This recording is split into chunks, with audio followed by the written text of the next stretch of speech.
I can promise you that by the end of this video, your relationship with your emotions will never be the same again. I'm going to take you through an exploration. I'm going to take you through a simple meditation. Hopefully it doesn't take too long.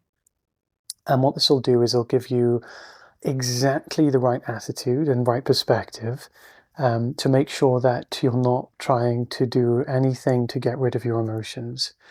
The biggest problem people have is that they believe fully that they need to heal their emotions. Your emotions cannot be healed.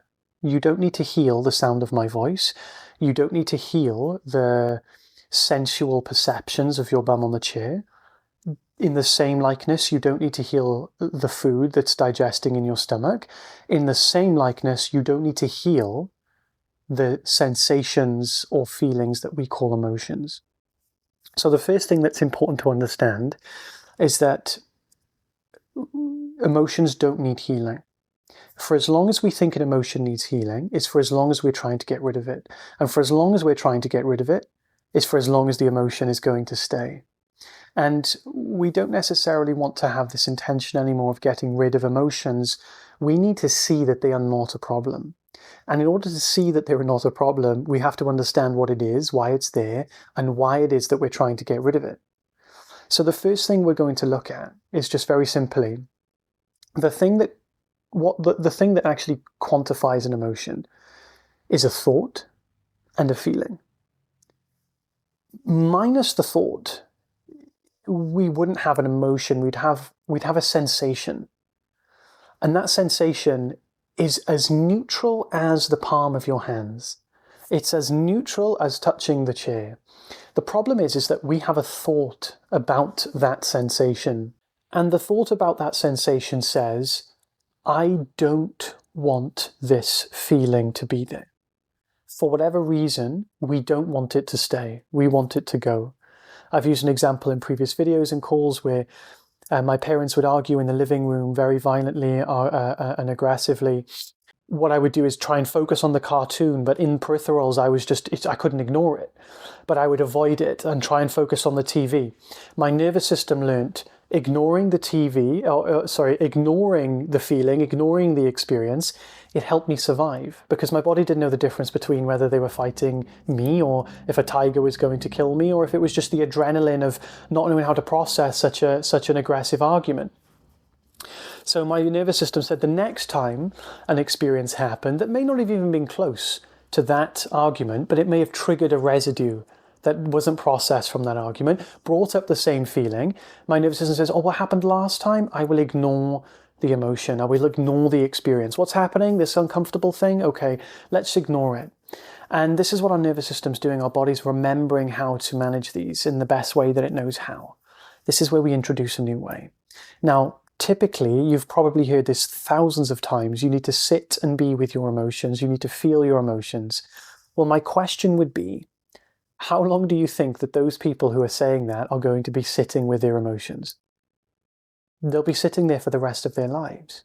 So what I'm trying to say is that I don't believe that anyone who's ever sat there with their emotions has ever healed their emotions. They may provisionally reduce the amount of discomfort provisionally, but it won't fully process the emotion. So the reason for this is because what would our intention be by wanting to heal the emotion? It would always be to try and get rid of it. It would be, why else would we need to heal it? Do you need to heal? If you touch your palms, do you need to heal that? It's just a sensation. Likewise, our emotions are just a sensation mixed with a thought that wants to get rid of it. Whether the thought says, I shouldn't feel this way, they did this to me, I shouldn't have gone there, I regret that, I want to do this differently. And these thoughts, they distract us from the feeling and the sensation, and they bypass it, and they're like ways of preventing ourselves from processing it. They don't want to feel it. They don't want to allow it to process. They try to ignore it. So we need to see now that the first thing we're going to do, and I want you to close your eyes and just recognize now if you have any emotion, or you can even imagine it. It doesn't matter if you don't feel anything right now. I'm sure you remember what anxiety or fear feels like. You can just imagine that it's there. And with this feeling, the only time we're ever going to focus on the emotion is when we're fact checking, right? Fact checking is simply just looking to see whether it's actually uncomfortable. Because the only reason we'd want to get rid of something is if it's uncomfortable. If it's not uncomfortable, typically we enjoy it. It's what we call pleasure. That's what we call a neutral sensation. So we need to see if this emotion is uncomfortable, what is actually there creating the discomfort. Now, 99% of the time, you won't say what's uncomfortable about the feeling. You will go straight to a thought. Oh, the feeling just it's uncomfortable because I just don't feel worthy enough, or it's uncomfortable. It just makes me feel like I'm not myself, or it'll just go to some random thing that's not even associated to the sensation. You see? Now, this then tells us that we need to go towards the thought. Because unless we uproot the thought that binds the emotion, we will not be able to process the emotion. In other words, the emotion will always seem like a problem. The job here is to see that it's not a problem. But you are right now convinced it's a problem. And you've been told all your life it's a problem, it needs healing, you need to sit with it, be with it, then you need to do this, all in order to get rid of it. We don't want to get rid of our emotions anymore. If your child came to you crying and they're hurt, do you want to get rid of them? Of course not. You want them to stay as long as they need. This is the attitude that we have.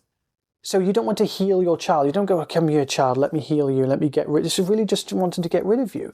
We need to learn to fully embrace it as not an issue, because they're not an issue. The sound of my voice, hopefully right now, is not an issue.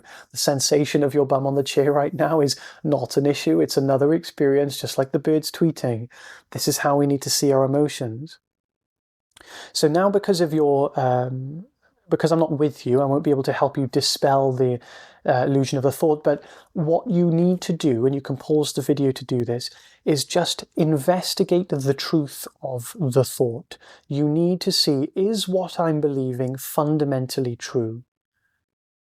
And that is where we need to uproot on that level. We need to understand, use our courage, and bypass the intellect. There's been a stage in your life where you've had an experience that has bypassed your intellect to make you believe something is true when it's not. In an extreme example, I've worked with a client who believed that they may fly up into the sky and fly up into space and gravity will go and they'll die. Now, knowing this is illogical, that it's because of a previous trauma that's let that experience bypass the intellect to make them convinced that it's true even though it's not logically true. So we need to now have that courage and investigate and trust ourselves. This is a huge, huge part of this journey, is learning our own self-conviction. The conviction that we have on knowing what is true and what is not. We have to learn to trust that. So you can join my free community if you want guidance on those specific, more sticky thoughts and beliefs. But just pretending right now that you have debunked that thought, you understand it's not fundamentally true. The next thing we're going to do is simply recognize the last thing will be what is uncomfortable about the emotion. And we need to see and go in your experience right now and just check, where is the discomfort coming from? Is it coming from a specific location? Is it sharp? Is it round? Is it what is creating the discomfort? For it to be uncomfortable enough for us to want to get rid of it, uncomfortable enough for us to not want it to be there, there must be evidence that it's uncomfortable. I'm sure you would agree. So we need to find the evidence. Where is the discomfort? And the closer we look, we realize, I can't find the discomfort. And we say, oh, it's just sharp. Okay then, well, if it's sharp, it must have a size or a shape. Can you find a size or a shape to the emotion? Can you find where it starts and ends? You say, no, I can't find any shape or size. I don't know where it starts and ends. Well, it can't be sharp, because something sharp has a shape. Okay, well, it feels heavy and intense. Okay, well, try and find the intensity. If it's really there, where is the intensity? And you'll find that there's no sense of intensity. The minute we go to the part that is intense, it just dissolves. And you'll say, okay, well, if it's really there, then what qualities can we find to prove that this feeling is really there, really causing pain and problems? And then we find that whenever we go to find it, it must be somewhere.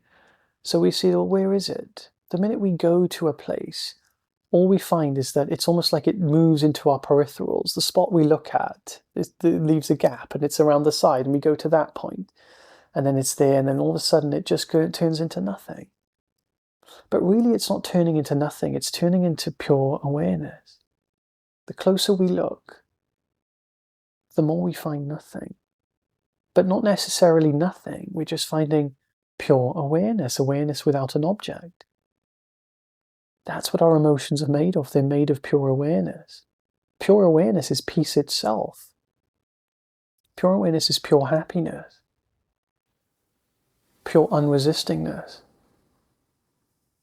So now that you've seen that your emotions are not a problem, they're made of this empty substance of awareness. Now what I want you to do is to stop worrying about the quality of your emotion. And we're just going to surrender all our experience. We're not going to sit with our emotions. This is not something that we do only when we feel a challenging feeling. This is the place to be. Complete surrender to all our experience. We don't go, oh, challenging emotions here. Time to surrender my experience. Why would we be doing that? You have to see, the only reason that would trigger is because there is a problem. And all problems seem to require a solution. All solutions try to get rid of the problems. So we have to really catch ourselves whenever we're trying to do things with an attempt to get rid of something, because that's just more resistance to the thing that is already made of resistance. So any attempt to get rid of it is perpetuating it. Any attempt to let it go, any attempt to welcome it, any attempt to do anything to it is an attempt to get rid of it. The only time it wouldn't be is if we didn't see it as a problem and we did it very naturally. But we'd only do it naturally if we are surrendering our entire experience, not just the uncomfortable emotion, everything. And what I call this is forgiveness. This is true forgiveness. Forgiveness, not the forgiveness of someone's betrayed us or someone has done something wrong. If we think of the word love, we could say, I love that t-shirt, I love that mug, I love that hat. But we don't really mean love, although it has some sense of it. The same is with forgiveness. That relative forgiveness is the same. This is the ultimate forgiveness. This is what forgiveness really means, when we're not just saying, I forgive you. You see? We are giving all our experience the freedom to exist completely and utterly as it is. Everything. Not just this feeling, everything. Equally. So just bring your attention to being this open field of beingness. You're not localized anywhere. If you feel that you're localized, I want you to do exactly what we just did with the feeling. Where is it localized? And am I really there? Is there an entity there localized in that spot? For example, the head. If I am in the head and I'm localized there, we're going to relax this feeling. We're going to relax this identification with being somewhere, because really we're not anywhere.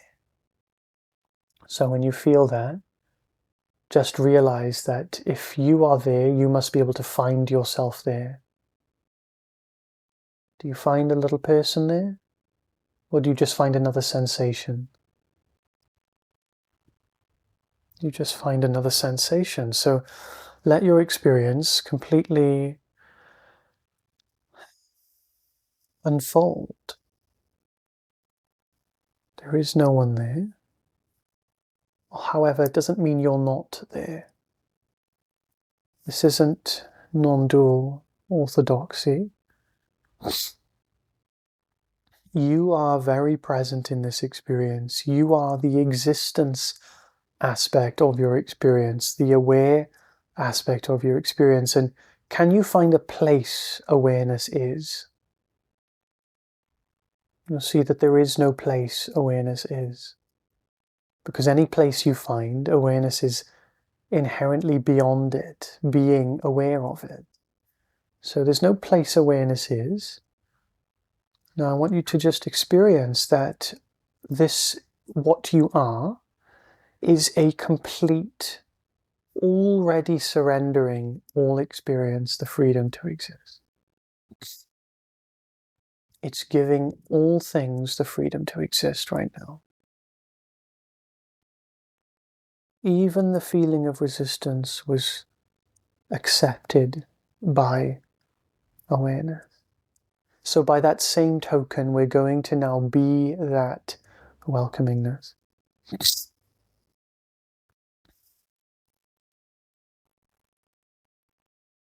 We're not welcoming, we're recognizing welcoming. We're seeing that all experience is completely welcomed already by nature of it being at all. It's all completely wanted. It's not just welcomed, it's wanted. It's wanted. Life wants experience to take place. It's pure desire, it's pure creation. Nothing could happen if nothing wanted it to be. That's the energy. If it's just pure desire, we think that desires are wrong. Desires are the source of creation. The energy of creation starts with a desire. It's not just impersonal, it's personal. It wants everything to be. It wants all experience. And it's not that it doesn't want suffering, or that it wants suffering. It's that the nature of it, suffering only happens when we don't want something, but its nature is to want something. So even if it wanted suffering, it would be impossible for it to suffer, because suffering only takes place in the resistance to something. So we could say that we could want suffering, and the minute we want it, we don't have it. It's a paradox. The minute we want it, it's impossible for it to appear. And I don't say mean to want your suffering, like I want to suffer tomorrow. That's not what I mean.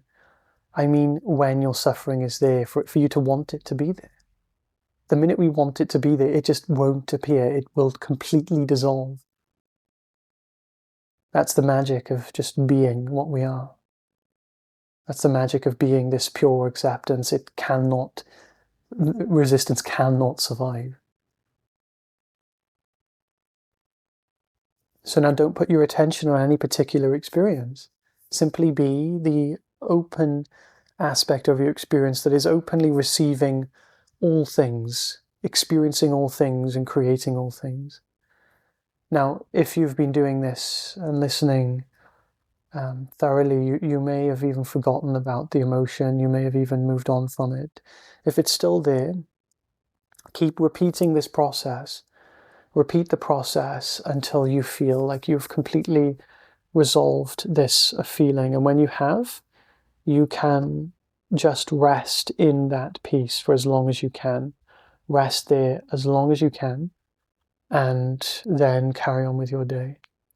And ideally, we want to always be in this resting ground of being. So whenever we can, if our attention is not occupied, we can bring ourselves naturally to this sense of openness.